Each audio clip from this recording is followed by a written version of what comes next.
Hindi lang isa ba't dalawang putahe ang magagawa. Paborito nating puso ng saging, ipapa-level up natin. Sobrang sarap nito. Mapapakain mo pati mga bata.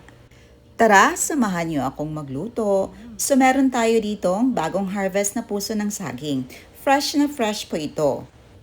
At babalatan lang natin, so take note, huwag nating itapon yung banana blossom or yung bulaklak nito. Kunin lang natin yung parang matchstick sa gitna dahil matigas yun. Balatan lang natin hanggang sa puti na lang na parte ang matira.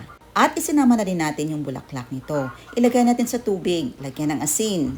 At pigaan para mawala yung dagta nito. Maglagay ng pampalasa. Spanish paprika, ground pepper, asin, at pampalasa na nakasanayan yung gamitin. A mixture of crispy fried breading mix, cornstarch, flour, at saka kunting rice flour. This is the secret to a more crispier texture. Now, hiwain na natin ang ating puso ng saging. Cut into half. Now, kunin natin yung matigas na parte nito. Pagkatapos ating lutuin. Madali lang maluto ang puso ng saging. After a few minutes, ito na. I-check na natin kung na-fully cook na ito. Hahanguin lang natin, papalamigin. Lutuin natin yung banana blossom. Naglagay lang tayo ng oil. Make sure na mainit ang mantika before natin isalang. Fry until golden brown. Sa puntong ito, naging crispy na.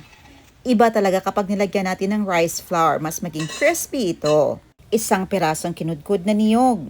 Lagyan natin ng apple cider vinegar. Ito po ang nagluluto ng niyog natin. Bagong kulong tubig. Tama lang ilagay natin, huwag damihan para espiso talaga ang gata natin. Ang hot water at vinegar magluluto ng gata natin. Pigaan ng maigi at salain.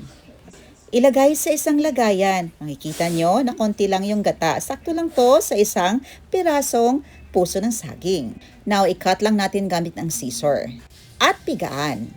Hiwain ang mga spices. Ilagay ang fresh gata sa ating napigaan na puso ng saging.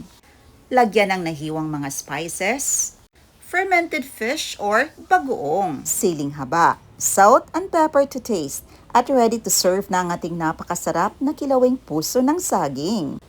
Samahan pa natin ng crispy banana blossom. Perfect talaga ang kain natin. Sulit talaga, dalawang putahe ang magagawa. Tikman na natin. Napaka-crispy po ng banana blossom.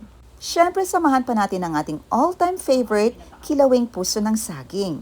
Ito talaga ang nakasanayan naming lutuin sa probensya. Mura na, matipid, masarap at madaling lutuin. Sulit na sulit talaga. Sa crispy banana blossom, mapapakain mo mga bata.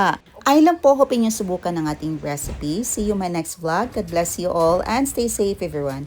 Bye and enjoy!